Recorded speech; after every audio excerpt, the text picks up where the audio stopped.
We are here together with Irena Tomažin and Vevar to introduce, for those who weren't with us yesterday maybe, Irena Tomažin is performer, choreographer, and a dance or voice teacher. She's very active in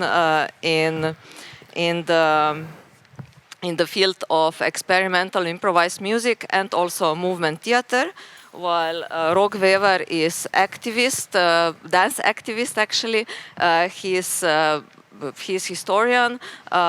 He is like part of Balkan network for dance, Noma Dance Academy, and of association Noma Dance Academy Slovenia. My name is Jasmina Založnik, and I'm also like a host here, co-curator of festival, co-festival, and also a member of the Noma Dance Academy Slovenia. Just to go through like very quickly today, it will be a bit different day. We will have more like a workshop combined with kind of a lecture of Igor Dobričić. For this reason, please at some time you will be asked to unmute yourself and to also be present with the camera. I would like to say that this event is recorded, but we will not use these recordings for public announcement or anything, but for our own documentation. So don't be scared of showing your faces to us, because it's also pleasant for us to see you on the screen. So also we would like to say that you are asked not to leave during the short break that we have. Today the whole event will last until 2 o'clock in the afternoon. At noon we will have a short break, and we will have like a short wrap up in the last 15 minutes, 15 to 2 until 2. And that's it. I hope you will enjoy also this second day of our atelier, and welcome everyone again. Feel comfortable, be with us, stay with us, and enjoy. Thank you. I pass the voice to my colleague Irena. To me, okay. Good morning from my side. Hopefully everybody is good, healthy, that you are in your cozy homes. Hope you had your coffee or anything, tea, black tea. Yeah, so we have a second day. Maybe I think everybody was with us yesterday, but yesterday we had just kind of an introduction from Rogue's side and me. And then in the afternoon, we were witnessing some videos that we prepared. And then also Luka Zagoričnik, he had a very intense and interesting lecture on voice in contemporary music and experimental music. Good. So for this beginning of today, before we start with a very special artist, Jule Flierl also, we just thought, like, if you have any questions or any impressions from yesterday, or just any personal experience on voice, and maybe from your background of whatever you are interested in or whatever you do, if there's anything that was inspiring to you from yesterday. So like Jasmina said, again, of course, we are recording these talks, we are recording these workshops and lectures, but this is only for us. So feel free to now to unmute yourself. I mean, when you speak, yes, of course, unmute yourself, but otherwise just mute yourself, so that with all these beautiful noises of coffee and everything, that we don't get too much feedback. And yeah, feel free to show your face and to, I don't know, put the finger up, whatever. Otherwise, it feels very self-referential what we are doing. I'm just watching my boring face there. Yeah, the first one we have. Hello. Hey, Teresa. Thank you for helping me yesterday with my, hey, good. Thank you, people. Sylvia, good morning. Hey, yeah, hello. I would also like to add that what we are doing, or what we were presenting yesterday, is the beginning of a case study that we did. So we would also, if you have anything to add to this, we would be glad, because we have in plan to write some article, and I think this year's co-festival co-festival catalog for 2020 is going to be published next year. And we would like to include some more extensive articles on dance, body and voice in it. So if you have anything to contribute or to add to what we were talking yesterday or presenting yesterday, please feel welcome. Yeah, maybe if you remember how we started yesterday, we had a very very tiny kind of a warm up. You remember when we did this, and then softly coming to something that's, I guess, very, very ancient in our bodies. That's kind of a cat purring, you know. And then if you remember, we saw this video that Luca presented to us from Jaap Blonk, and then he was doing all this and then I was thinking, if we would do this warm up, I don't know, for 1 month, 2 months, hopefully we come to his kind of a sonoric and vibrational experience with the rakate bebe, rakate tsetse, everything that he was doing. So just something like to encourage that there is a fact that we cannot bypass, and that is that everybody has a voice, and that everybody has a body. I know that the craft, the artistic craft and the craft of expression developed in so many different ways, but just that there's something also very, how to say, yesterday we spoke a little bit about becoming an ally of what we give our voice to who we give our voice to, how we pass these voices. But the first thing for sure is like we start to listen to ourselves, and that's without any kind of not just judgment, but maybe pre-context that our voice should produce something. At least I'm not on that side. I'm more of an experimental person, you know. And another thing that I would invite you to share a little bit of your impression from yesterday, for us to have a little bit of feedback how it was for you. And it can be simple. Did you hear us well? And I'm sorry for the videos. I have to learn that stuff, like not to disturb you when I'm going with my mouse around, and this kind of a thing. So we should be quiet a little bit now. We can also share a little bit silence.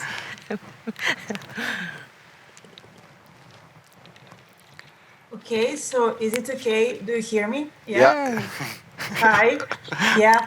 So first of all, thank you so much for yesterday. I really enjoyed it. I'm from dancer side, so the examples that you gave from dance field were quite common, but it was so nice to like view them from a different angle, you know. So it was really, really rich for me, you know, a rich view to go into. And also then from the other side, like Luca's examples were so fresh and like something like that I didn't know before. So it was I really wrote down everything, and I want to go deeper in these things because it's so interesting. And also I wanted to tell that I'm so sorry that I couldn't be in the afternoon. So I would like to ask you if it's possible to get some links from the examples that you had or something like that. If it's possible, I mean, that would be really nice because I think I couldn't be there. We can maybe gather like names and videos and stuff together, and we can send to all of you because we have your informations like emails, and then you can, you know, just check the whatever exists, but like bigger files, let's say, I think it will be hard to send or transfer. Yeah, of course. What is possible, or just like name or something like that, so I can also search for myself. It's no problem. Just to have like, because I would really like to. I'm sad that I was not there.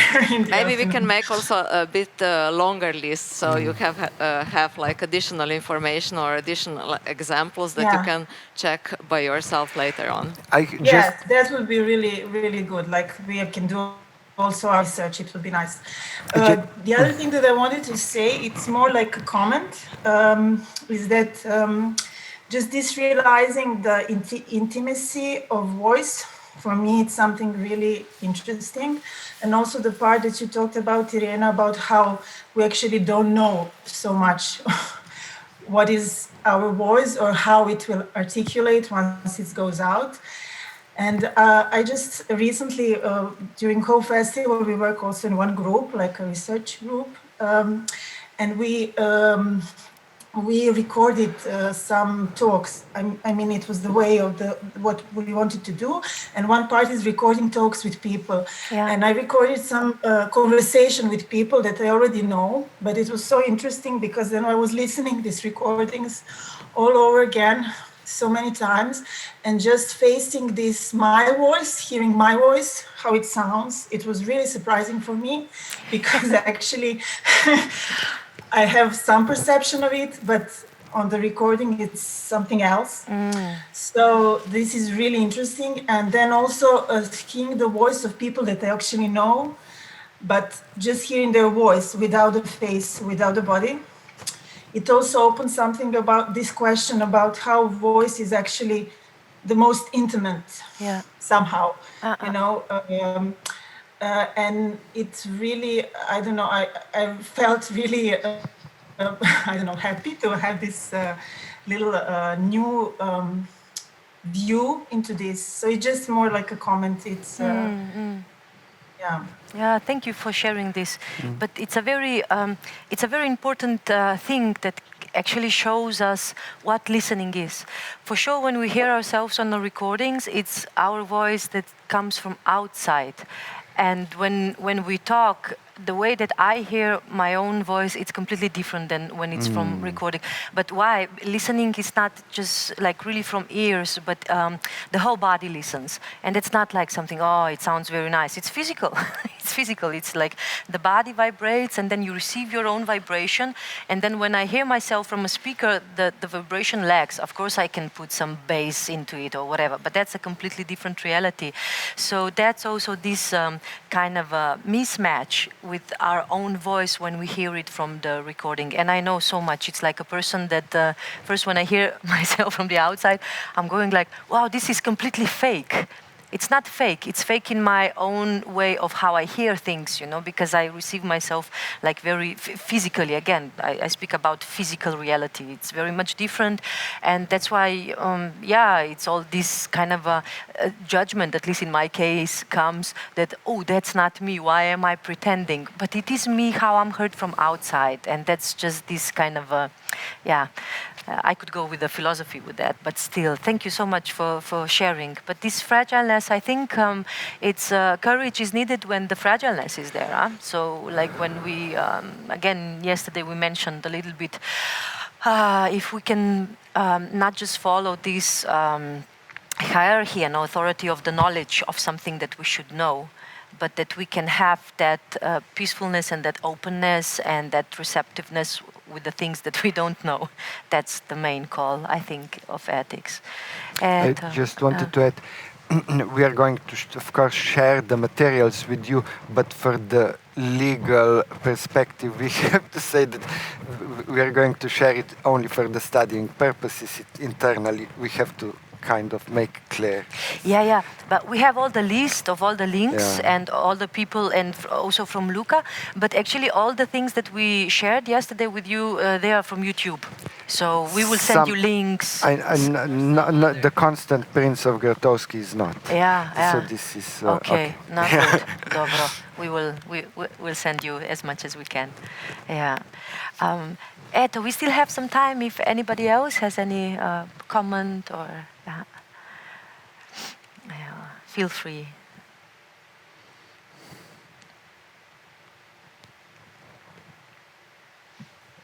Hello. Hi. Hello, hi. Hi. Hi, Good Alia. morning. I hope you're all okay. Yes.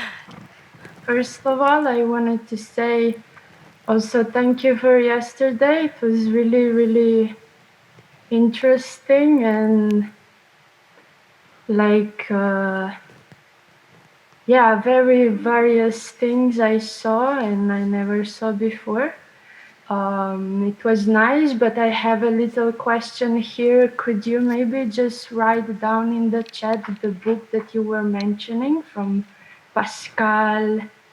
I don't know what's his You mean the writer or Pascal The Quignard? references that Yeah. you were mentioning, like also theoretical one, Yeah, right? yeah, no problem. Okay. No problem. This Okay. for sure. Yeah, Okay, yeah, yeah. then I suggest that we send you afterwards basically all the references with and the links that we use, Yeah.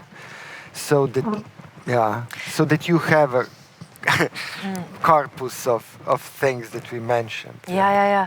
But this one that you are mentioning, Alia, it's Pascal Quignard, and it's a very special book. I don't know, maybe just by coincidence, I ran into it because it was not really about, it's not really so much about the voice. And the title is Hatred of Music. Towards music. Towards music. Okay, because there are many. I have also a big question because we have a very good translation in Slovenia, and then when I was, at least this one, when I was reading in English, I didn't agree with that. Like also with some links, because of course when we were preparing, mostly I read in Slovene, but then I find also English books so that we can provide you like the kind of a right expressions.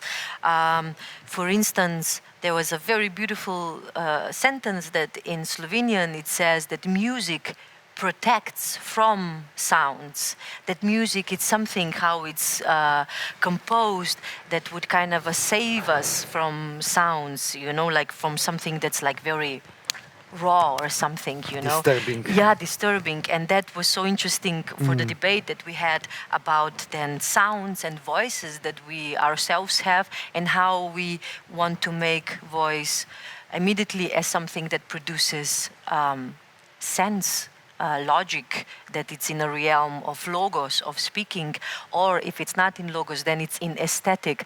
But everything that you do like,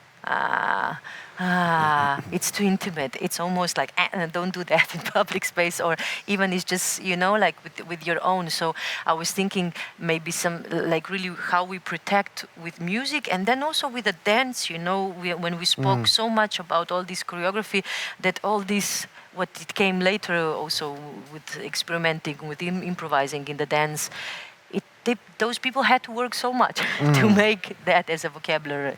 So yeah, we're going to send you all these references. Yeah, but one has to say that it's hard to find. It's not possible to find a lot into this field of with this connection between voice and dance. It's not kind of extensively theorized yet. It hasn't been extensively theorized yet. So it's a kind of virgin field in theory, I guess. Yeah, it's not so many links or so many things that you could kind of lean to it. Okay, and then I also have some sort of reflection, and I will try to form it in a question. I think mainly for you, Irena, because you're working with this kind of things. But I, as a dancer, am often struggling with the idea that I still think about voice and movement as two separate components. And when, for example, I see it when I try to improvise, the voice comes in so naturally that it's like I cannot, it's like a third component that I create where actually the voice and the movement become like a hybrid, and I cannot like separate the movement from the voice. And when, for example, I try to actually compose or reproduce something, I often catch myself that mostly I create a movement and then I put a layer over it, like a voice, like finding holes where I can put voice inside. But in that perception, I think the voice is something that comes secondarily and is like forced inside of it. And maybe it has to do, like you yesterday said, with the fantasy, with the idea of something I have in my mind. So that means that it's something that comes out of my prejudge how it should look. So I'm struggling with finding a key how to go to this first thing, that it becomes something so natural that I cannot separate it and have just the movement or have just the voice. And I'm wondering if you have any kind of regard towards that, how you deal with that, because I know it can be an option. Okay, I want to create first the movement and then I will put the voice over it, but that's not so, like we say, organic, or how to put it. Yeah, unfortunately nowadays we're not organic anymore. Sorry to say this, but it's true. You know, like if somebody from some other cultural environment would listen to us, would go like, what's all the fuss? What's the problem? Like, what's this struggle around voice and movement? Dance, sing, enjoy it, you know? So, not to make things banal, enjoy your struggle. Enjoy your struggle, really, because of course you come from dance, and something that's the most natural for you is like that the body starts to speak in a sense of a movement, you know, and in that sense voice becomes secondary, you know. It's a question of practice, and then like revisiting things like all the time, because then meeting the singers that actually, at least in the last decades, singers should be kind of standing still and let the voice move in this sense. So for them also, when they start to move, they have a sensation that it's a double movement. And frankly, at the moment where I am practicing now, I think that the voice and the movement of the body, there are two movements. And then you can play with that. So just to encourage you with your own, I know that it's a struggle, I know it very much, but enjoy it. So don't project the result that you have to come to. I really strongly believe that, because I think that we have so unique instruments. It's really miracle, body and voice, and then this match that you individually, all of you, like have. You just continue with that, you know, and then see where it's going to bring you. So I never wanted to do. I never thought of doing experimental stuff. It's something that happened because the process took me there. It was not a decision. So just trust it. And then, yes, maybe for sure now, because you come more from a dance, the voice becomes secondary. But if we would give you a song, or if you choose to work a song and then, I don't know, unwrap it down only to the vowels or only to the consonants, you would have a very abstract kind of a sound, voice, score, and then you would put the secondary movement to it. So it's endless. So just I would just encourage you to stay with your struggle and to see where it's gonna come there. But yeah, otherwise it's to practice and to go from different corners to that. For sure, with Jule, that will join us now in a second, in a few minutes, she has her own methodology, and then with Igor, he will share something more. So just to know that we are not aiming to do something right with the voice according to the movement, but stick with your, how do I say this, brokenness or something that doesn't fit, and you'll see where it's gonna bring you. But enjoy, enjoy this. No, it's interesting, this connection between movement and voice. I was listening recently to one interview on YouTube of American famous jazz piano player Keith Jarrett, and he, in many cases, when he improvises on the piano, of course, I'm sure you are familiar with him, he suddenly his voice comes out. And he said for him that he is not able to control it, because for him playing a piano is such a physical experience that voice somehow basically is just extension then of what he already does with the body. Which is really interesting, because he says that he doesn't hear in advance the music in his head, but if he is doing or using his body properly, the music is going to come out. Which is, I mean, it's such an interesting phenomena. But obviously, I guess when I was listening to him, I thought that maybe there is a kind of a neurological connection between certain kind of brain centers, between something that it's kinetic and something that it's sonoric or vocal, obviously. I don't know. I mean, it's, for me, this was quite an interesting thing to hear. It is. I remember Jule speaking about this also.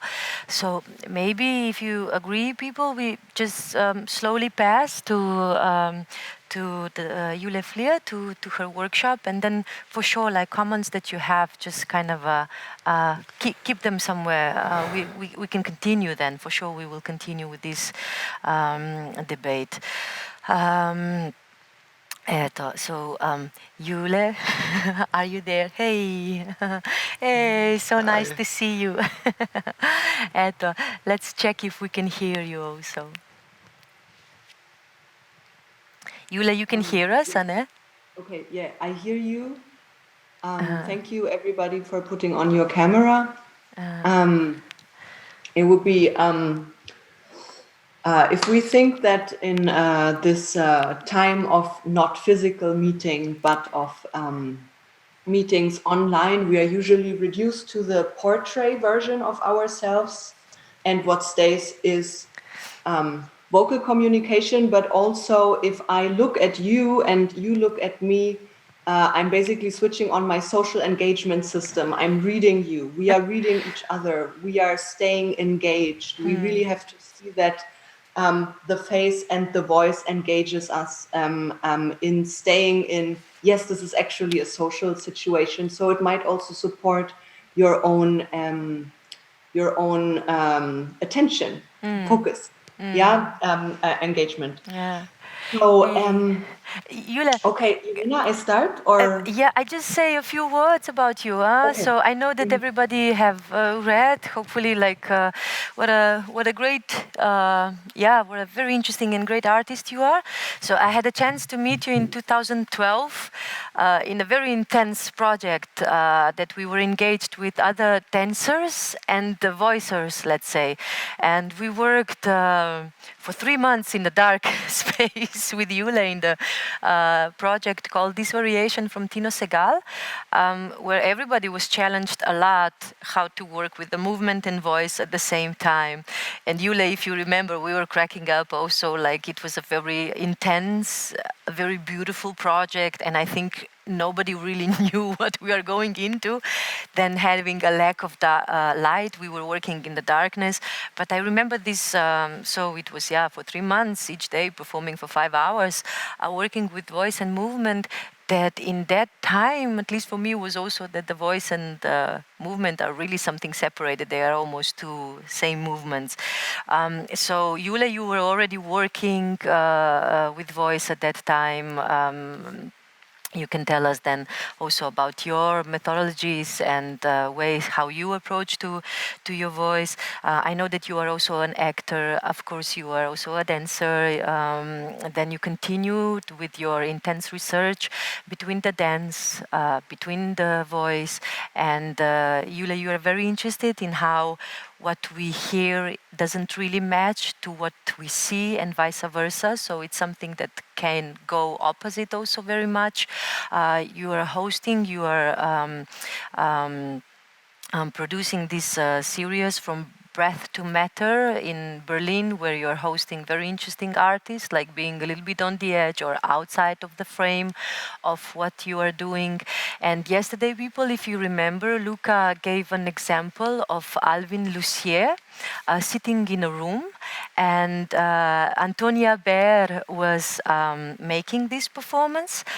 So Antonia Baehr is also somebody that Jule works with her very intensely, and the last time that I saw you perform, you were in Berlin doing the composition for Antonia Baehr aunt or a grandmother and a dog.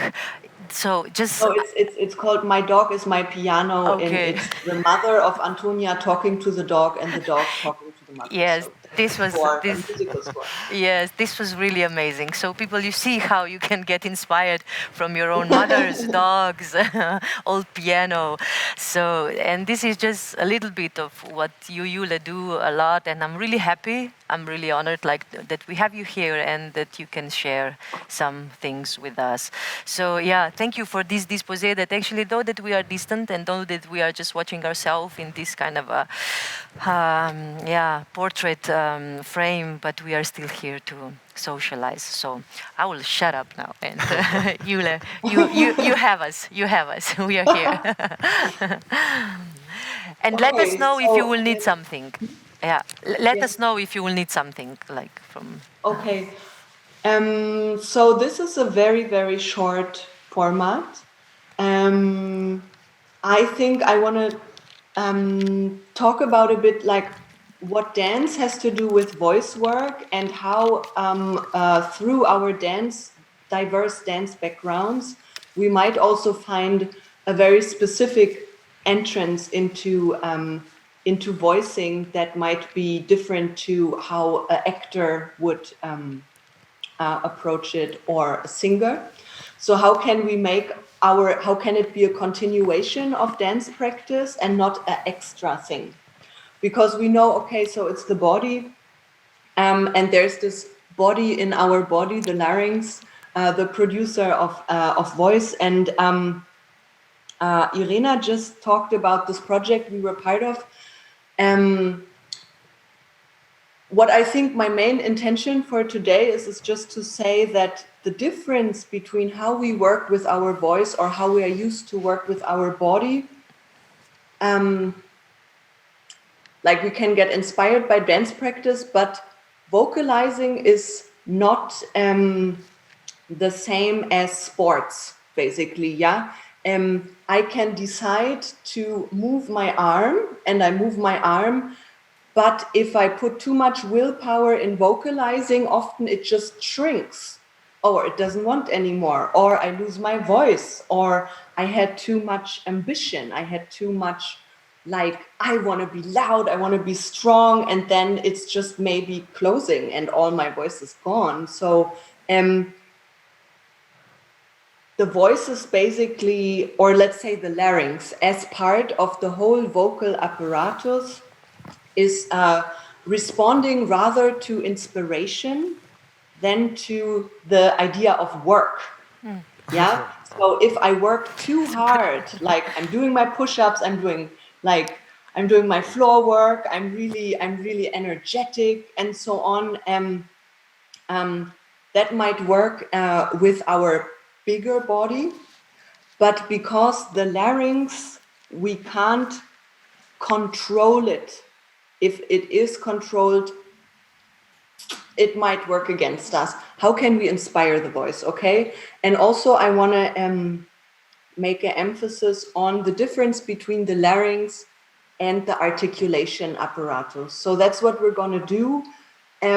This is all movement already.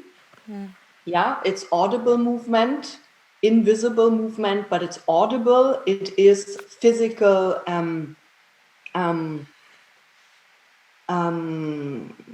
It's a sensation basically, but it becomes audible. We give a feedback to the outside world, what happens inside us in an invisible process.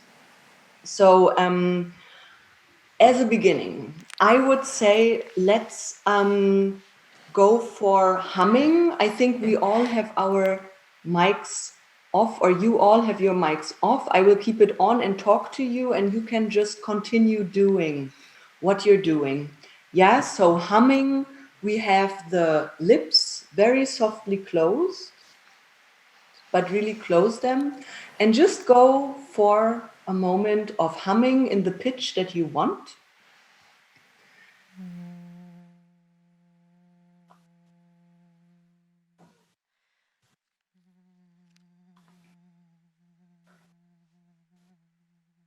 Can you feel the vibration between your lips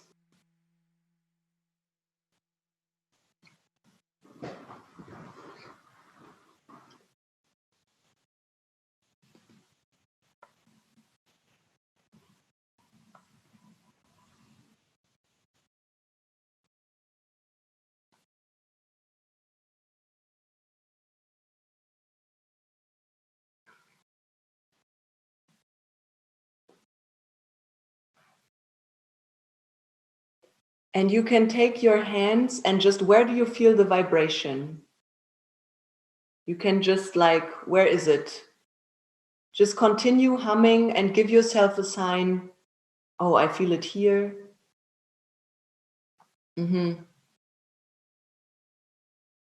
With the lips closed, exactly.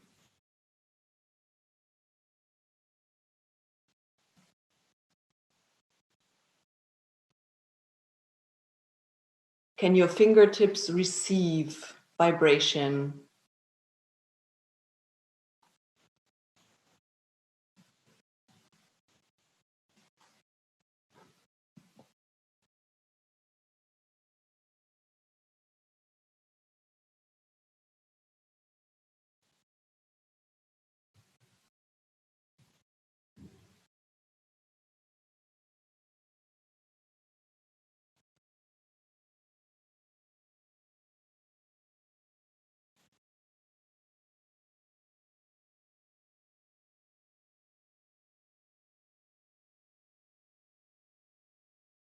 Do you feel it mainly in bone structures, or do you also feel vibration in the tissues, in the muscles, in your flesh, in the soft tissues?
Okay, so we remember these zones where we felt the vibration.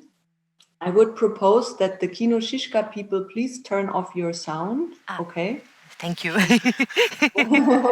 sorry. Thank you. Yeah, so let's continue for a moment. This is still the larynx activity without whole vocal apparatus articulation. And we see how this travels. It's a very, very small place behind the cartilage. So let's touch our throat, maybe like this. Yeah, so there is a cartilage on top here. There's another cartilage. It's a very complex protection system that is also flexible. You can very softly just try, very, very softly. Yeah, just to see, okay, this is a mobile cartilage system. And behind that cartilage system, there is a horizontal plane. We can call it a kind of a diaphragm of two vocal cords. And they are closing and opening very, very fast. And this is how the sound is happening. Yeah, a very, very fast opening and closing. And this is where the vibration comes from. So let's continue with this, just getting to know through how the sound touches our hand. Do it in a soft way that it's not like suffocating, okay? Just like your hand is a receptor for vibration. And let's continue humming, but imagine a vowel. Let's start with the oo. We don't do the oo here, oo, but we see how can we hum with the oo. just to understand the first step of articulation, okay?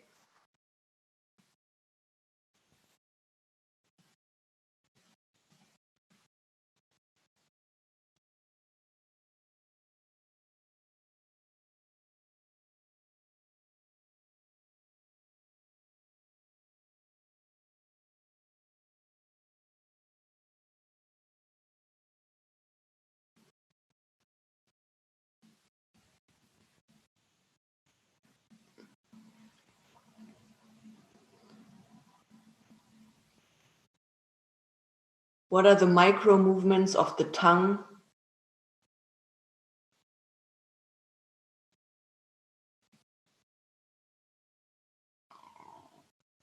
Of the soft palate and the palate on top of the tongue? What are the micro movements in the mouth without outside articulation? Very small, very, very small. Stay with your lips closed. Thank you. Let's go for a E.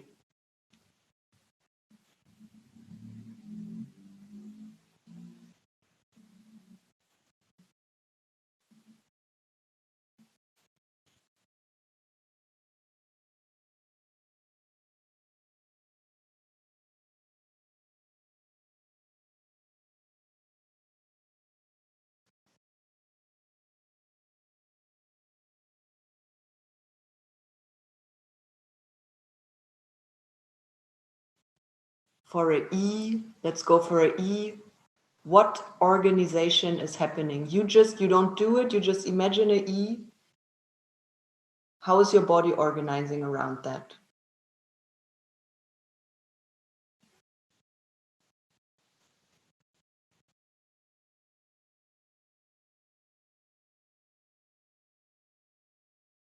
And let's try a A.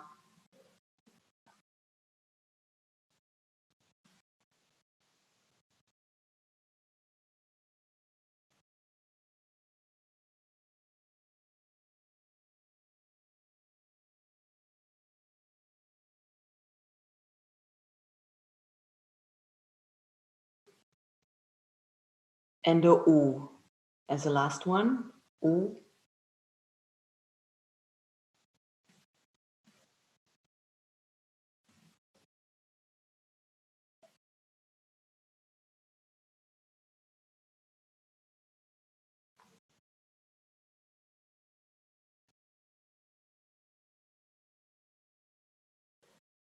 And let's stay with the O. You just continue what you're doing. And I'm just,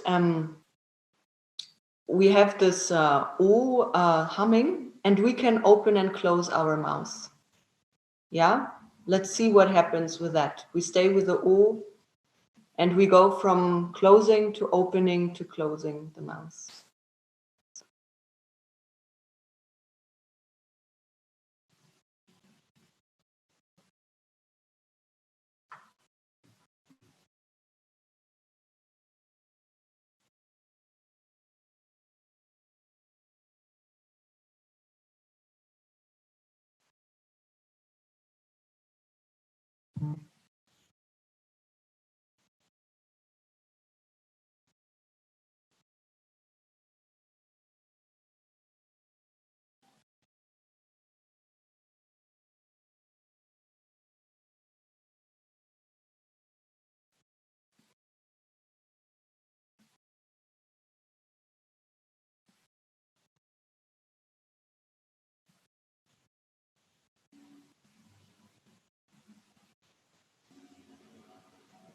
Can you sing into your hand?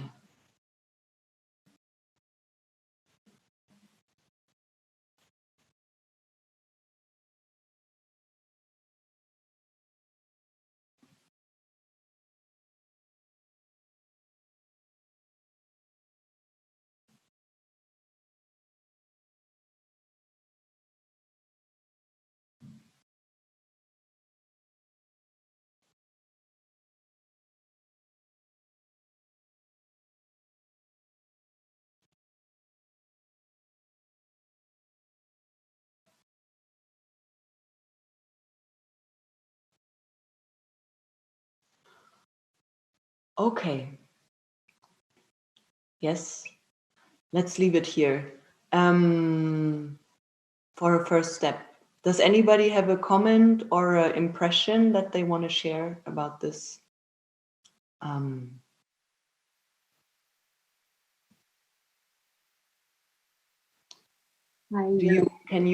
Maud. I was wondering because somehow I cannot feel the vibration sing in my hands if I don't, at least there is not a slight sound that is produced in my throat. Yes. Yeah, because then I was trying without producing any sound. Okay. Yeah. But then it's just like an imaginary movement of the vocal cords in the head. But, yes. Yeah. So okay. Anybody else?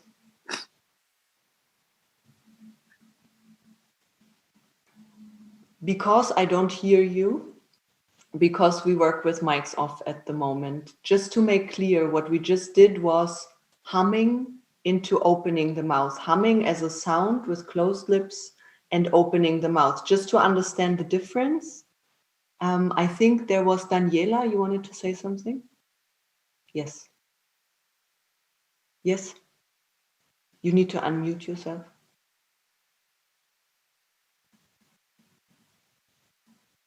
No? Okay, no problem. Okay, so this is the larynx. This is this creature through which the very big nerve is running, the vagus nerve that we heard about. Probably there's this nervous system of fight and flight, the very active coffee drinking, action-oriented nervous system. And then there's the parasympathetic nervous system, which is for digesting, for meditation, sleeping, all of the things that are reproductive in the body. And the parasympathetic nervous system basically guides the larynx. So it's not the action-oriented one. And in dance, we have very different ways of approaching dance. Yeah, some dances are really about not dancing with muscles and really they are perception based, and some are more very, very action oriented and maybe more sporty. It is a big complex how to bring them together if we work on a very detailed level. I am not trying to represent an opinion that it's good to not do anything in dance. That's not it. I'm just saying that it's very difficult, that there's a small paradox in the body of how can we stay with our perception, which is what we often train. No, if I do, like, let's say, contact improvisation, I try to feel the touch. I'm touched by the touch. I perceive what's happening to me in relationship to the floor. These are tools of how to stay in touch with our parasympathetic nervous system so that the larynx wants to vocalize and that we don't have to force it to vocalize. Yeah, that's really important. And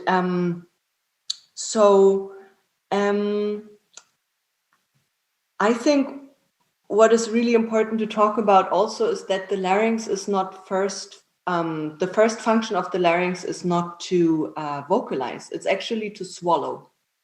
So let's take our fingertips and just experience what happens to the larynx and also here to the root of the tongue when we swallow. Just swallow your own spit for a moment. And just observe, this is also a movement that the larynx is doing. It's closing the air tube in order to bring digestion into the digestive tube. Yeah, this is the first function. It's much older on an evolutionary basis than vocalizing. And some singers find swallowing, because it has such a big agency and power to be almost the counterpart of singing, because it pushes the larynx up. And what singers want is to let the larynx drop into the throat. Yeah. So let's just be aware that this creature is not only there for vocalization. So great. I just heard a bit from the conversation before that you did with Irena yesterday, this kind of noise. Exactly. So let's continue with this one, but let's try to make single ones. Yeah. So not many after each other, but just one, like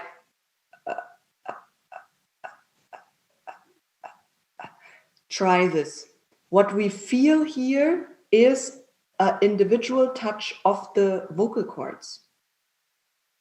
Try this for yourself for a moment. Can you make single ones?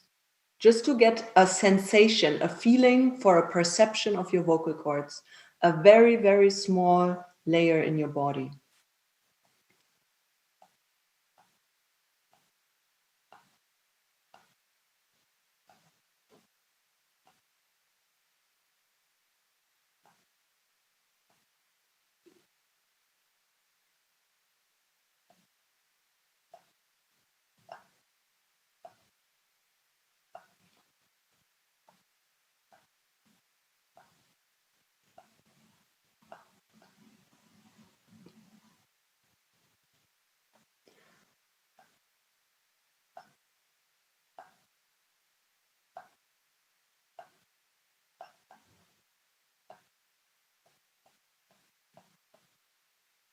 Can everybody feel that?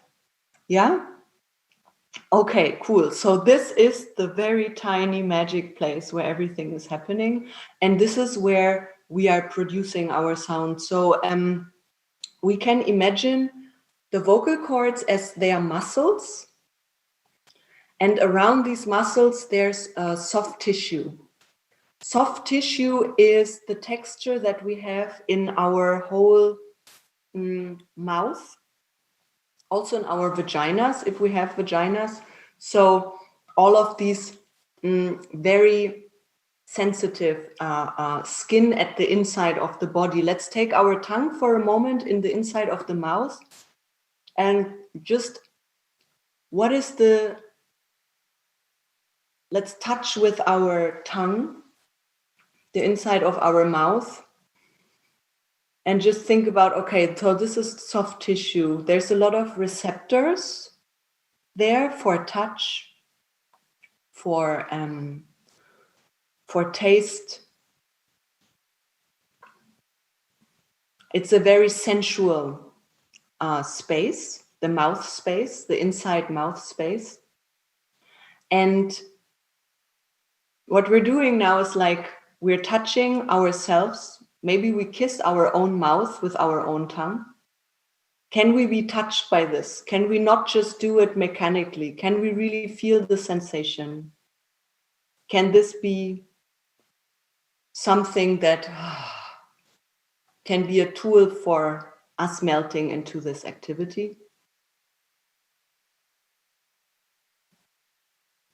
It's very soft, but it's also protecting us, actually. Where do you feel the different tastes? Do you feel these different small suctions between the tongue and the mouth space?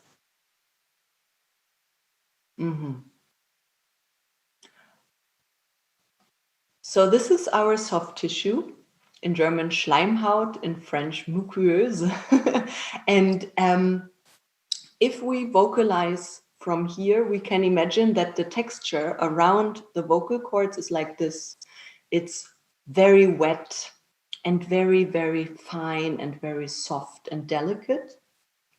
And let's make a sound of a oo, starting from this touch that we just did, this like the individual touch, but think about the soft tissue touching each other, yeah? And let's do a few of them, and then you just go into a sound of a ooh on one pitch, yeah? And see, okay, so if I make the sound, it's a very fast touch. How can I experience this touch also in the sound, yeah? So I do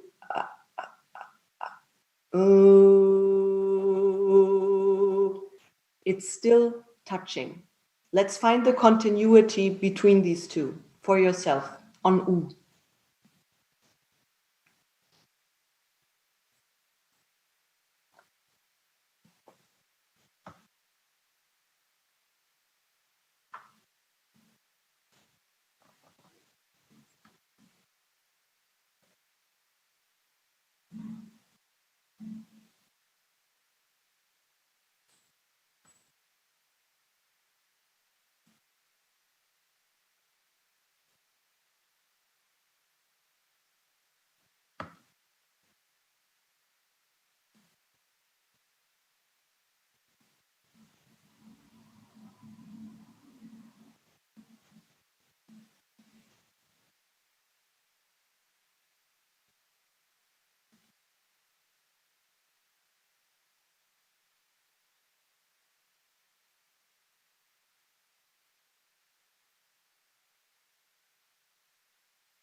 So we can imagine it like we have a very, very calm surface of a lake, and we drop one stone in it, very small, and it has these waves outside, right?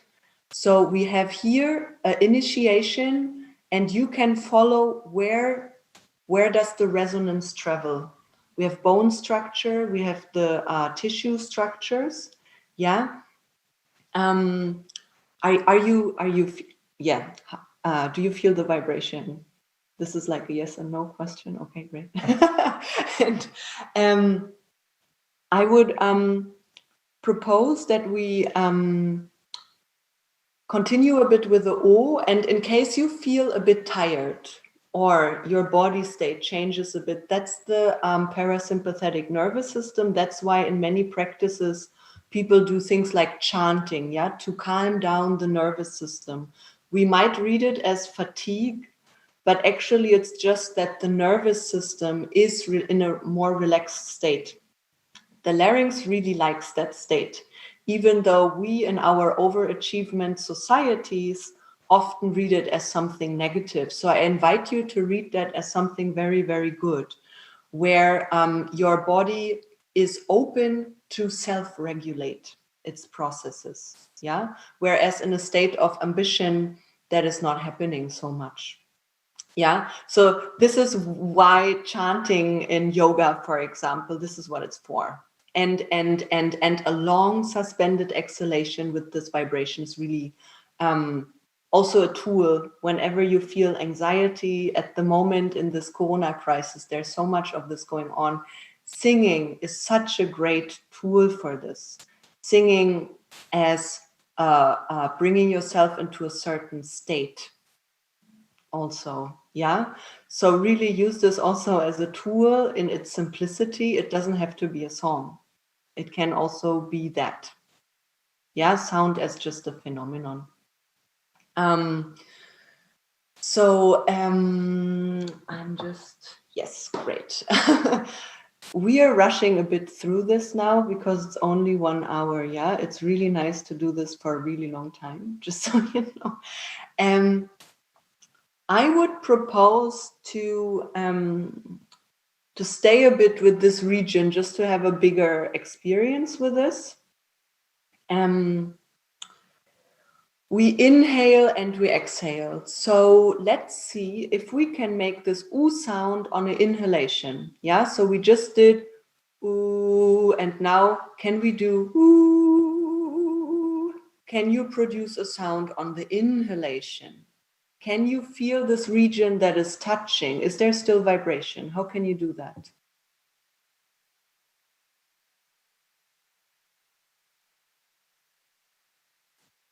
On the inhalation.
So that's another emotional state almost, isn't it? Like to suck in the air, yeah?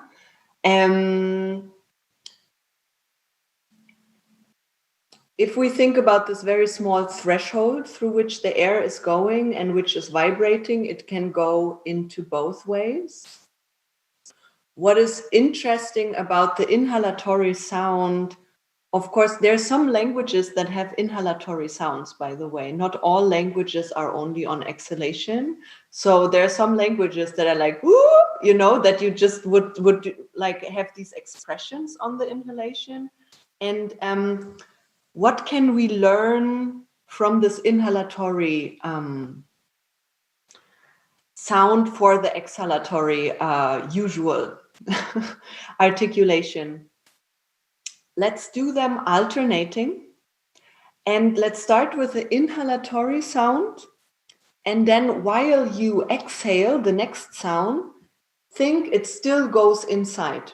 Yeah. One of the big problems of vocalization is that we lose our breath so easily, and that we maybe are not as efficient with our air.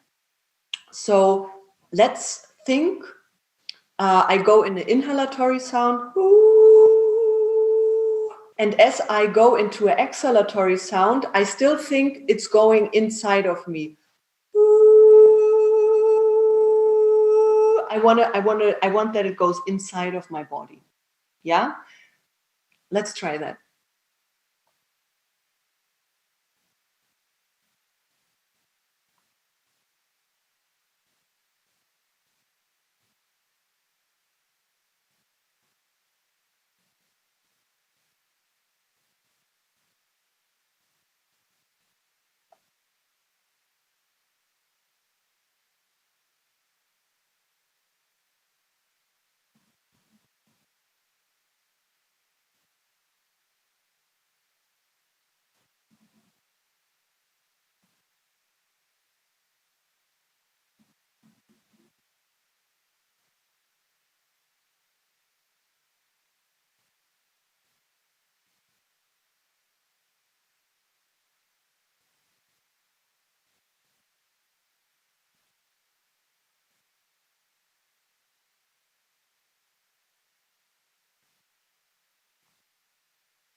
Okay.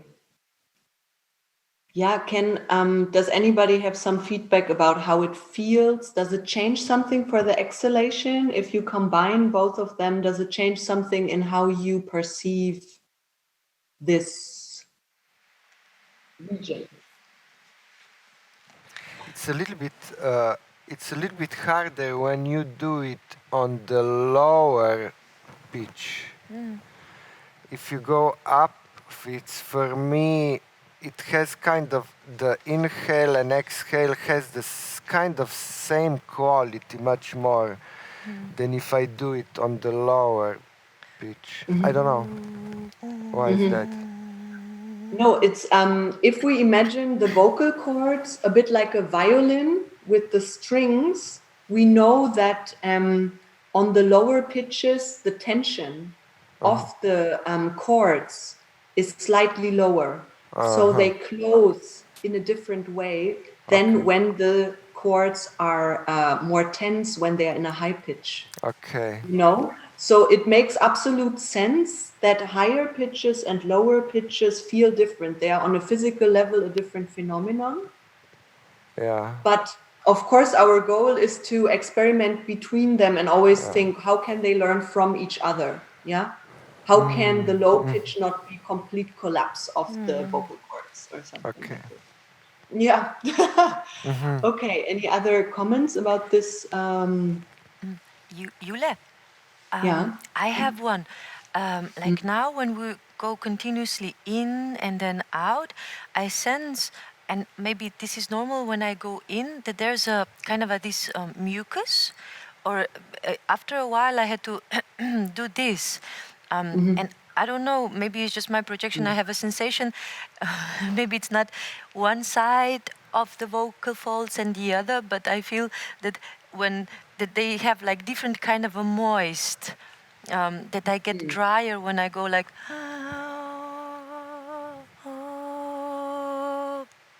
yeah, probably my language is very much outward. Maybe this has to do also with that. I don't know. Two things, maybe. This kind of task that is a bit out of the usual of what we usually do is also invitation for self-organization. Yeah, so we get to know a possibility of what we can do, but also how can this region reorganize itself. And about the dryness that we feel here, and that a lot of singers always try to drink and make it away, the moist actually goes into the digestive tube. So I just learned recently that the more stressed we are, the more dry our vocal cords get, and the more we are in this parasympathetic state, the more there's this own juiciness that is spread in this region also, or in the whole body also, yeah? So, yeah, but it's a bit out of the usual, what we're doing, and I wanted to do this in order to show how this is a valve. A valve, I don't know in Slovenian if somebody could translate. Irena, you know valve? Valve? Okay, so it's a word when you have a pump for the bike, and this small ventil in German, valve. Ventil, Yeah? ventil.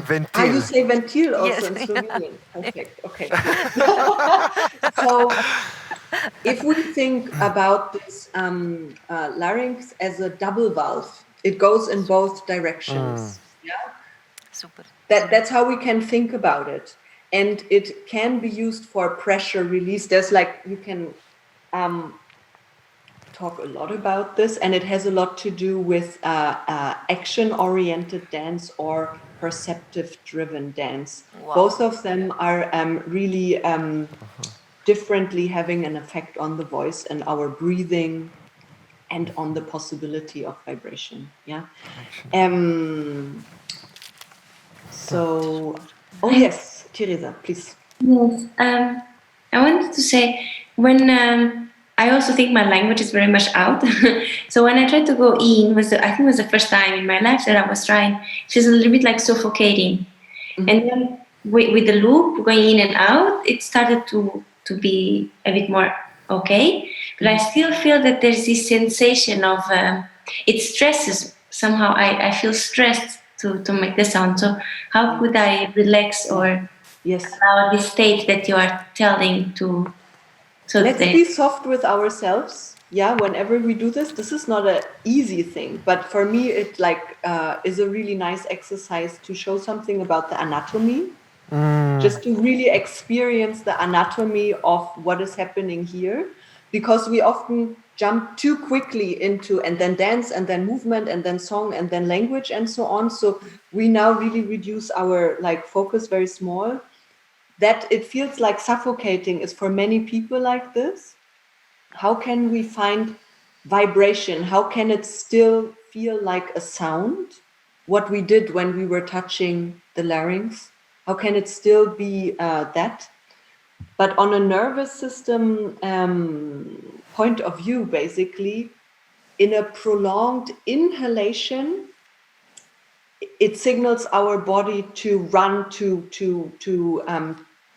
do this activity. There's many sports people, before they start to run, they take like a lot of inhalation and then they can go, because this is like how we stimulate our nervous system and the heartbeat also. The longer our inhalation is, then it gets fast, the heartbeat. And if you exhale for a long time, which is again chanting, that's why also we do chanting, it slows down the heartbeat and it signals our body you can relax.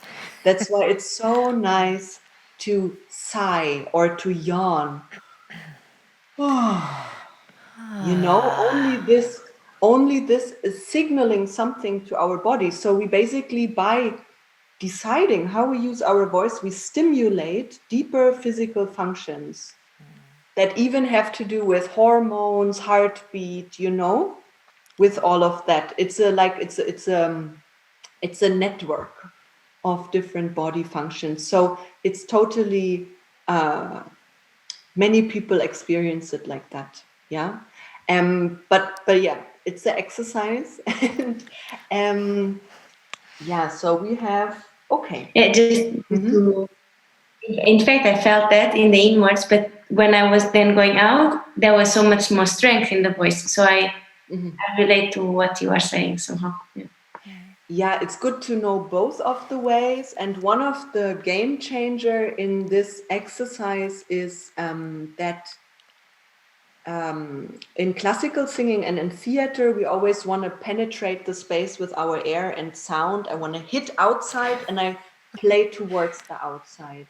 And what happens if I sing into myself? What happens if I stimulate my body? There's a different feedback in my tissue structure, in my bone structure. I can gain, it's a way of touching, massaging my body, of gaining a feedback in my own organism, which is used from certain bel canto and overtone singing techniques.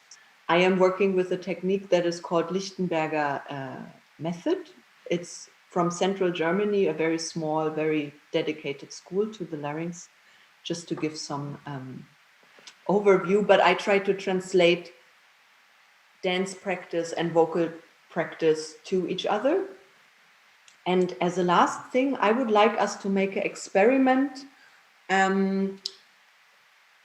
Let's go for the sound of oo that we were singing on the exhalation. We have now a lot of experiences and a lot of things we did before. Let's take our hands and we do these oo sounds, and very, very slowly we make a fist and we make it very, very strong, the fist, and then we release it again. Yeah. So let's say you have five sounds until you gain the fist or more. Like, let's do it very, very, very slow. We do the fist, we do the whole body, we continue the sound. Yeah, ooh, it's always ooh. And then we release it again. Let's see how this outside body activity, what effect it has on our sound. We make a oo sound on the exhalation, very simple, what we did before. We focus on the vibration, how our body is perceiving that process. Is that clear?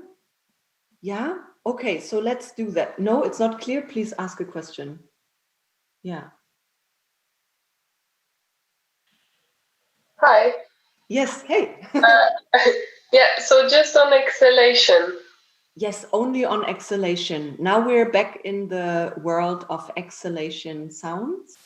And we just want to experience one time what it does to have a very slow, like, this is like relaxed state of hands. And we go in 5 inhalations into this. We also want to experience full muscle tension. And then we go here again. And let's just see, how is our body coping with that? What is vibration doing?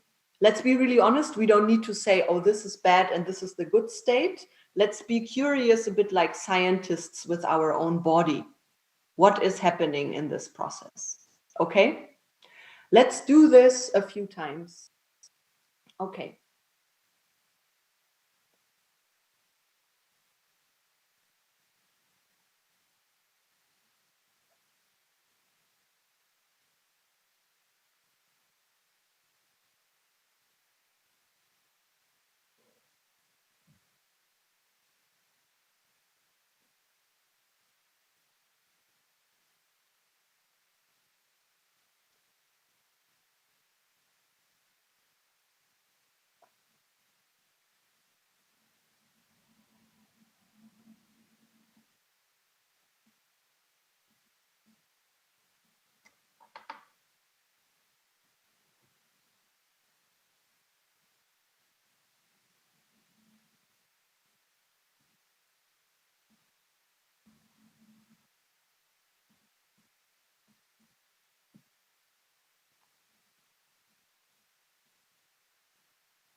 Okay. Yes. It's very nice to watch also the focus and everything. Yeah, so how is this moment when you release the fist? Yeah, so we have the moment of going in to this, and then there's this moment of releasing. Does anybody, like, how do you feel the feedback to your larynx if you just do something with your hands?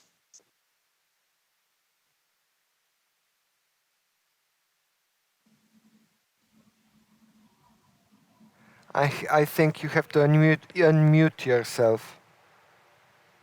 Ah, yeah. Sylvia? Ah, Sylvia, you are unmuted, but we don't hear you.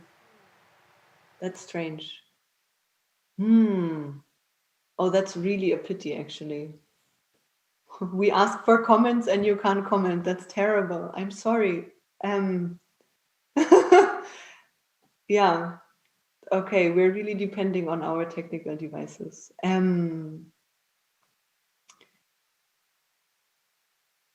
Yeah. Sylvia, write it down in the chats then. Oh yeah, Sylvia, if you could write it down, that would be nice. If that's okay. Yeah. Okay. Anyone else?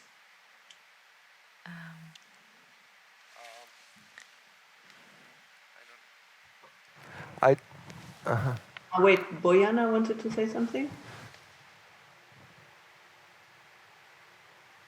Yes. Okay, yes, great. Thank you. It was this feeling of like involuntary, like I couldn't control it actually. Like it was once I started to let go, like the fingers went a little bit like in this zone, like you have something that you squeeze, and then when you let it go, you just like it pops. It was really interesting sensation actually. And also in the beginning, I had problem to coordinate the two, even though it's very simple. But this feeling of, wait, it goes together. I don't know. I find it also interesting that the layering, even though it's a simple thing. But yeah, that's it. What did it do to your sound? Do you have any? I think it challenged me maybe to go.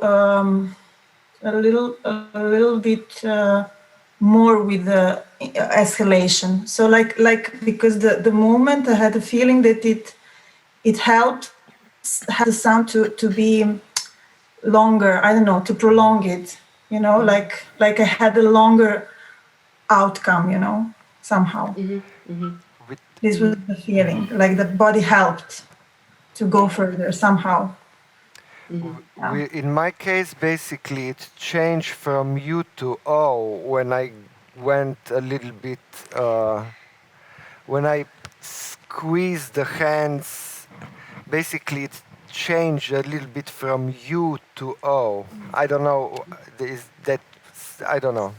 Yeah, it's kind of, I don't know, automatically, obviously, yeah. For me, it was interesting because I was changing kind of the position of my hands somehow as much as possible sometimes, and then I see that also the voice was changing, or the depth or the length of the voice. So it felt like very different in the body. It's the whole body actually.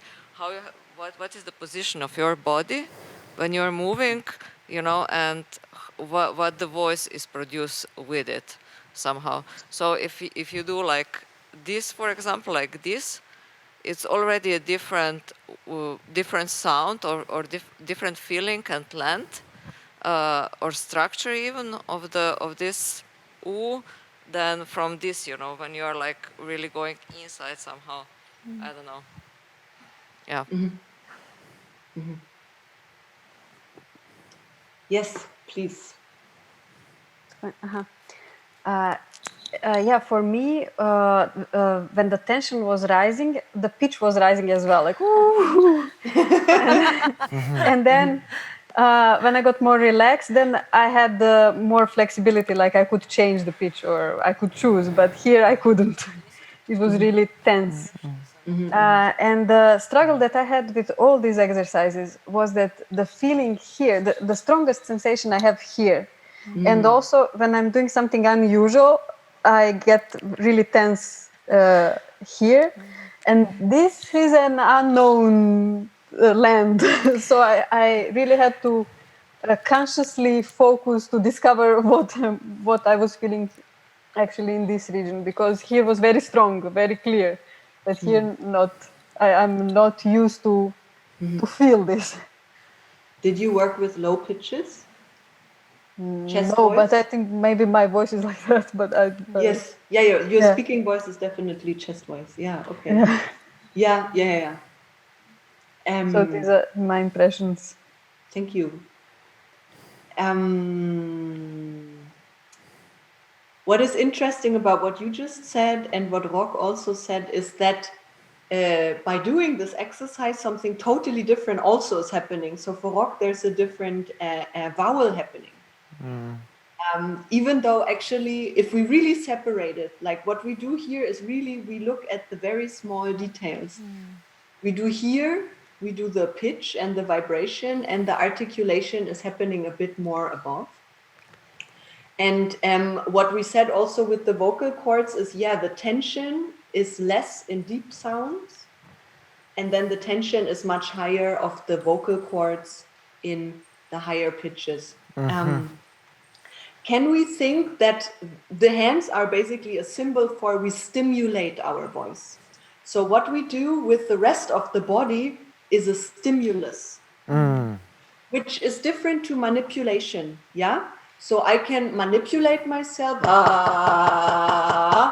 this is manipulation, or I can stimulate myself with something that produces a response in my body, and vice versa too. So I have the voice, and that might stimulate the rest of the body, So when earlier in the talk before this workshop, I think Alia was mentioning natural. How can it be natural?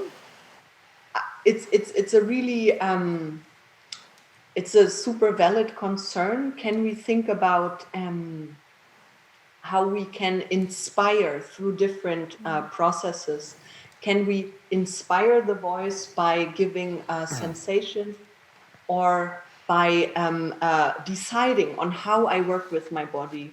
Can we experiment a bit like in an experimental approach with our body? How can we create an environment for our voice that it can change, that I don't guide my voice by my ambition? I want to sound like Ima Sumac or Maria Callas, but can I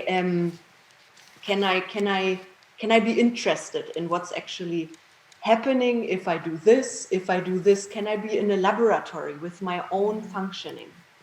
Because what we do here also, when we give feedback, when we ask questions, we are speaking. We are using our voice. We decide to communicate something to the others. We are constantly using our voice.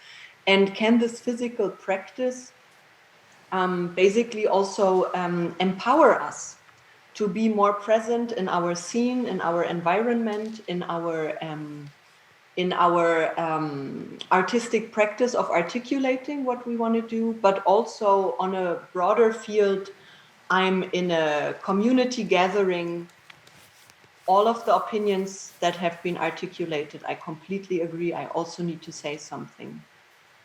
I will do that. Vocal practice for us in the dance field, especially female dance artists, please be vocal, say your things. The more we practice our voice, the more we will be able to articulate and change our environment. Through that. So please, these exercises, what they do is I come in resonance with my own voice. I come in resonance with my feeling sensual body, and I can still translate this voice into when I'm speaking. It's the same voice, it's the same body, we know how dance has changed most of our lives. And the voice is a particular part of that body. It's not a different body. Yeah. And by looking into it, and I would really love to make a statement for experimentation, you know, to develop stuff that works for your body, to get in touch with different methods, you know. But what the broader aspect is, of course, there's a choreographic, super interesting thing that we can work with, movement and vocal expression. But what it does to our whole presence as artists in a certain society, but also in our field, also has a huge impact on what we can be, or how we can change through our presence where we are. So this is kind of the end of my throwing informations at you. This has been very, very fast now. Yeah. If you have interest in continuing to practice these things, it really makes sense to do it for 20 minutes, you know. It makes sense to go deeper into the states also.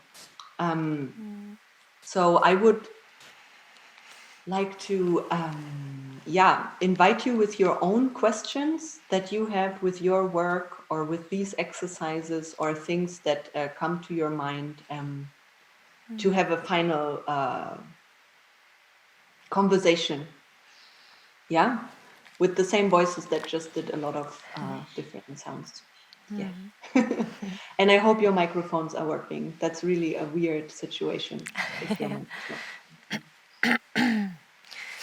Thank you, Jule, so much. Thank you so much. Like really for this very short hour, but it's been really fruitful. And I really need to say something that for me personally, this was just showing that how this small grain of voice from where you started with this and from this gentleness and receptiveness, how immense impact it has. Like just for me personally, I could feel that the state, it's very different than 1 hour before. About this kind of juice that you spoke about it, you know, that how it regenerates, like just the energy that it's not like this out and fight and flee mode, that me personally, I find myself very much. And I think it's very ethical what you do, to be in this kind of a state of action, but then receptiveness at the same time.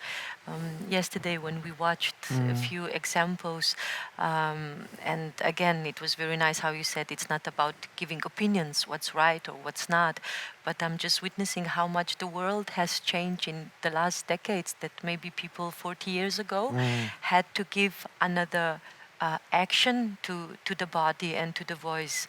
Maybe when we saw Richard Chislik, how intensive and he was, or how they were moving. But nowadays, when we are so much in this working mode, in this ambition mode, we do need this maybe opposite practice to balance us a little bit. And I'm just so thankful that for this hour that you've been sharing with us, that it gives such an effect.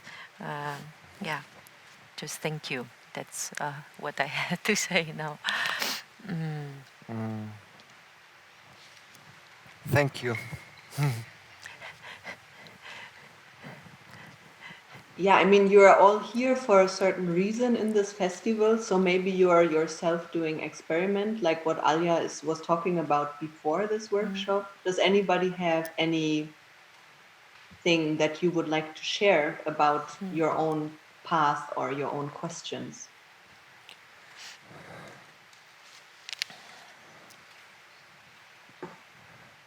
Hi. Hi. Hi. Thank you, nice. Can you hear me? Yes. Yeah. Okay. Hi, thank you for this workshop. I found it super interesting and inspiring. I've been working with voice quite a lot, but I don't have this theoretical background knowledge about like this parasympathetic nervous system, for example. And I just realized that often in performances I've used that kind of technique without knowing that that affects the voice in that way. So like lying down and just humming for a long time at the start of a show, or recently I've been working in a trio where we've used the body to produce sounds, and it's been like a performance with the blindfolded audience, so they've not seen us. But there's been a lot, like all three of us have felt we're not from trained voices, so we're from different backgrounds, but we worked with voice this time. And the work we've done, we all felt that it's kind of a therapeutic performance for us to perform. And I think we've found movements and noises, voices that must have connected to exactly what you're talking about, this parasympathetic way of getting into the nervous system. So it's really interesting to hear that from you. Yeah, and also how it translates through listening. Know how the ear basically is taking on that state and is in an empathetic relationship with your vocalizing body. How we know that from visual dance, that somebody's dancing and our mirror neurons make us sweat with this person, right? And so a similar process is happening also in how you are working with your voices. It has a musical impact, but it also has an impact on the state of the listener.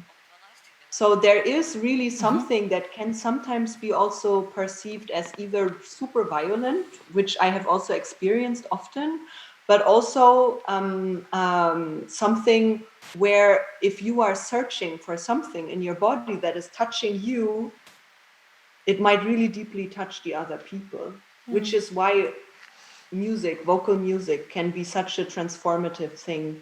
And but we also have this, we can also put music aside and only go for the state. And that's something where I think that dance can actually have a freedom within that vocal realm that other disciplines don't. And I'm really interested in exactly what you say about how can a research bring us to things that we don't totally understand, but something with the relationship to the audience can be very, very transformative if we really go for perception also. Yeah. And really deciding for how do I want to work with my body here. Yeah. Because it can, let's keep it as a positive statement. How do I work with my body? That's really how it's touching the audience people. Yeah. It sounds really interesting. Yeah. Thanks. What I hear when you work, like also when you speak, it's this. At the back, it's a very respectful way towards the body, because I think we manipulate and we mistreat our bodies so much. We push them like to be many times, like in the outside state. We don't listen really to what's in the body. And then the way that you propose, like also now, the receptiveness that starts to happen, so that you're not listening just with the ears, of course, also, but that your whole body listens to what's happening.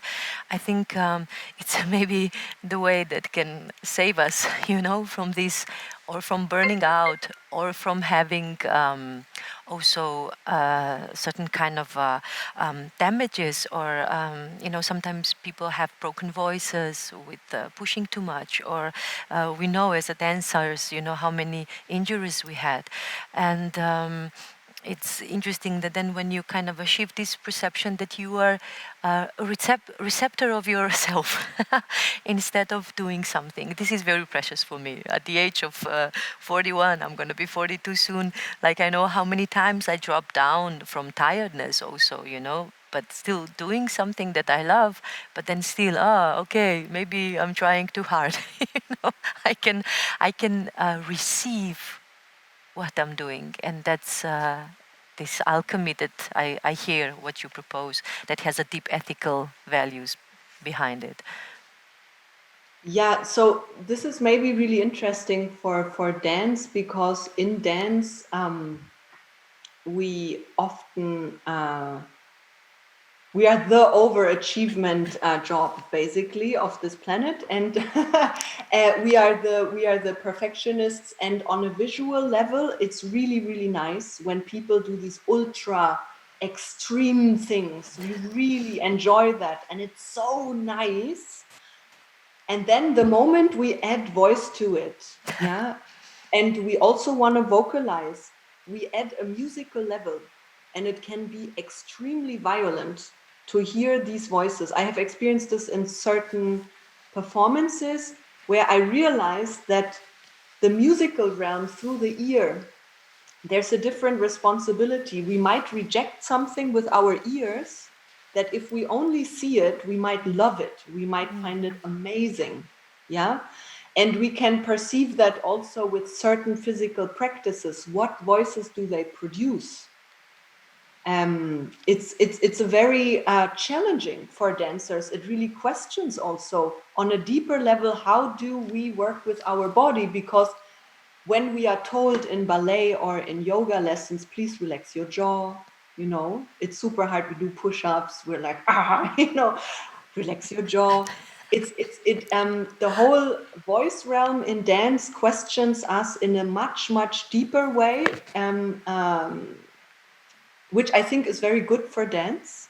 I do not at all reject all of the really extreme stuff, but I do think it challenges us to be much more precise with how we want to work, to not only go for the goal of the effect of something, of the image of something, but in the voice we can hear much more also the process, the attitude, the relation of a person to themselves. And that is scary also. We can't cheat so easily. And that's why for me, if I think about, I could also think voice is a feedback system. I'm doing a certain dance phrase and I'm just sounding one note on it. It can give me a feedback of how I'm working with my breath, with my jaw, with my articulation, with my muscular system. So yeah, I really would like to make a plaidoyer for experimenting with that in order to approach the invisible things that we feel, but that usually the audience does not know about, you know, with how much,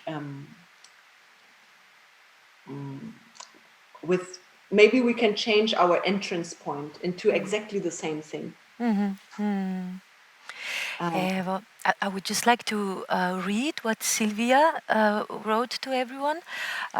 Sylvia, unfortunately, we weren't able to hear you before with the mics, but thanks for writing. So Sylvia wrote, it would be great if Jule, you could also add some of your references to that list of inspirations. Just before, when we started to work with you, Jule, we were asked also from yesterday, we will share all the inspirations and quotes and the list of people that we mentioned. And yes, if you would have something to add, Jule, you are very welcome. And at this point, I just have to say that tomorrow evening, today is Saturday, right? So tomorrow it's Sunday evening on the Co-Festival. We're going to be showing you the documentary on Valeska Gert that Jule worked very particular with her work. Then the documentary movie, it's 1 hour long. Then we're going to see very short silent movies from Valeska Gert. And then Jule, we're going to see your video, this association study, something that you also work indirectly about it here. And then after, it's going to be a very short interview of Jule and I, and there are also some references already. And then yes, Jule, if you are have like anything to share, you are very welcome with some inspirations that you had. But otherwise, dear participants, join us on the Co-Festival tomorrow evening, because it's going to be also Jule talking there about her work. And I'll just take a moment, Jule, because this is a book that you edited, and there's your interview. It's called Storlaut. So for anybody interested in, stay in touch. We can also, is it possible like to give a link where people can read about this and get a little bit more? Because this is what Jule did. Was this a question to me? Yeah, like for sure, people can go on your web page and see this. And I don't have an online version for this. So there are 10 paper examples that I sent to Jasmina, and I didn't think about how to distribute them, but so I have a path of trying to understand what the voice in the dance field means in the 20th century. And what you will see tomorrow, if you're there, is a documentary about a person who claimed to be the first dancer who used her voice. It probably isn't true, but it's interesting that she said it herself, and she's a very interesting person, Valeska Gert. And it's very... I'm very interested in researching different choreographic methods and really looking at how people work with voice. There's many very various examples. I don't know about references. There's a lot of theoretical references, but then there's also artists. What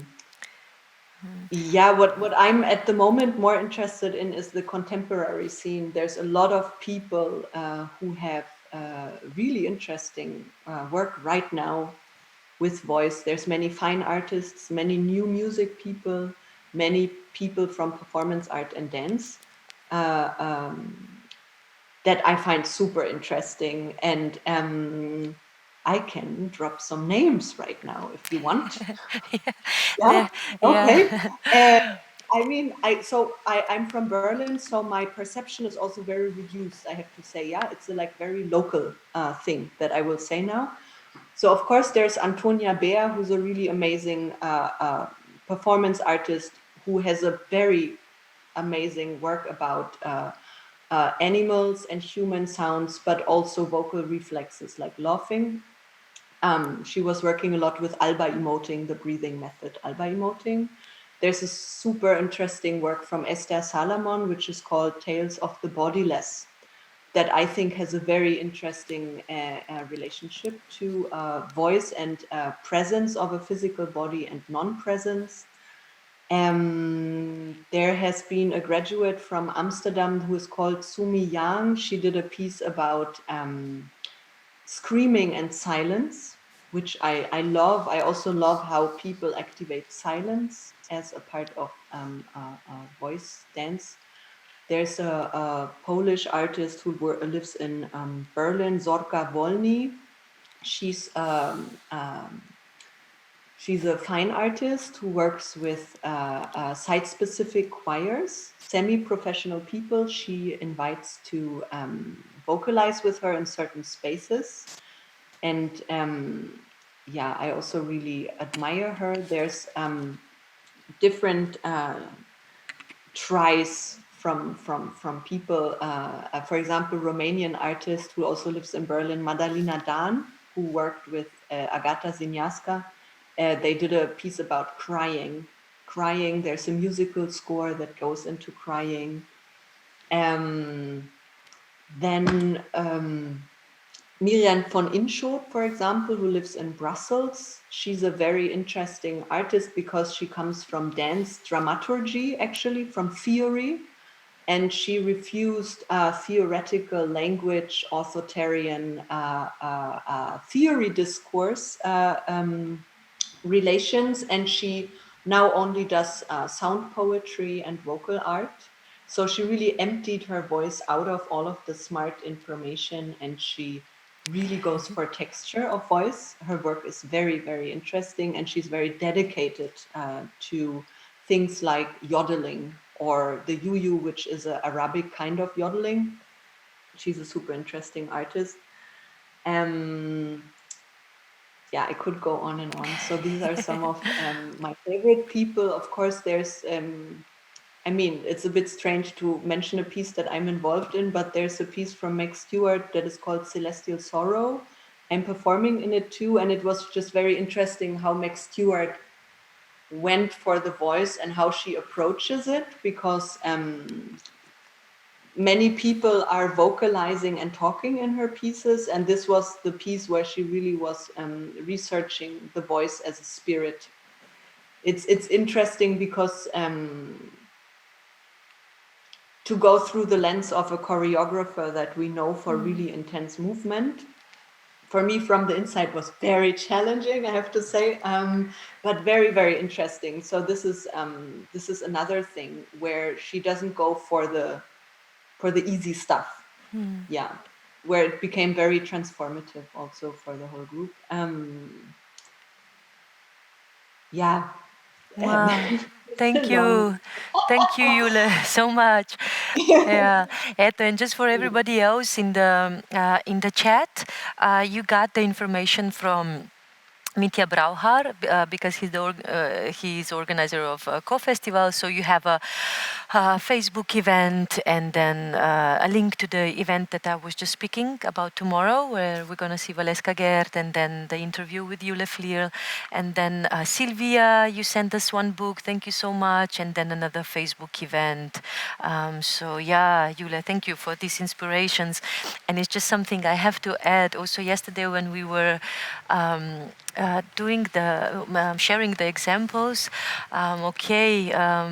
Luca had Jaap Blonk, who's the male artist, but then also yesterday beside Richard Cislak, all the references that we gave, and also you, Jule, now were from female artists. And as much as I'm inspired and I love to work with male artists, I'm super happy that we have so many artists and that we are pointing them out. So yeah, also this side about voice, that actually voice itself, I find it super feminine, though that I can transgender myself inside of the work. But yeah, thank you so much for saying this.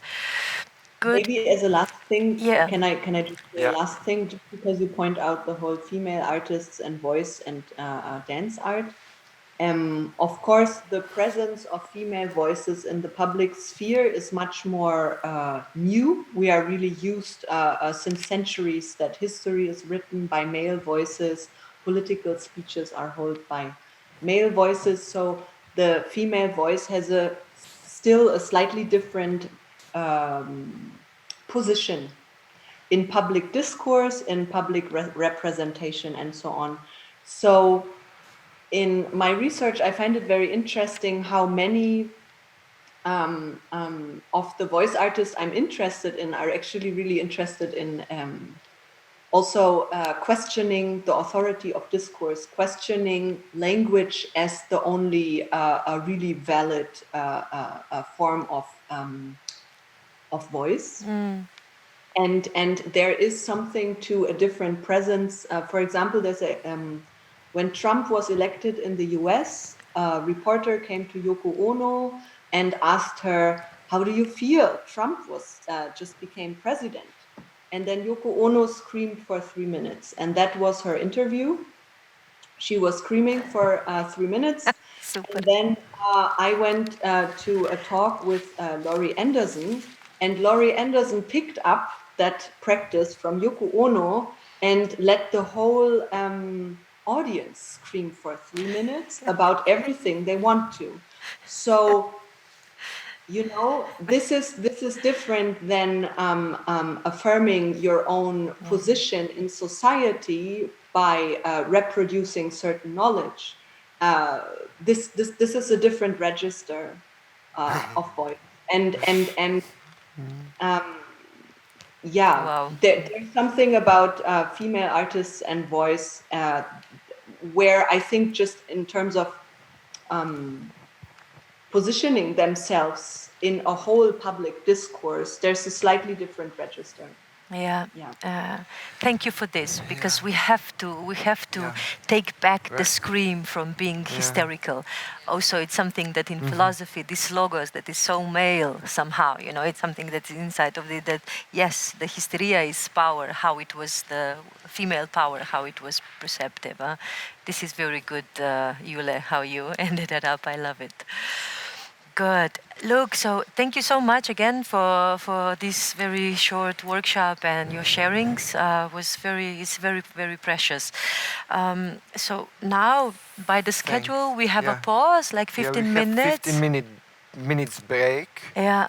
Silvia is so. And then we have a workshop with Igor Dobricic. Yes.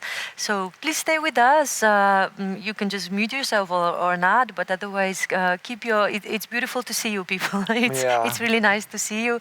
And then of course you are everybody welcome. Also of course you, Jule. So thank you again very much. And let's have a short break, and we see us in 15 minutes. Okay, people. Okay.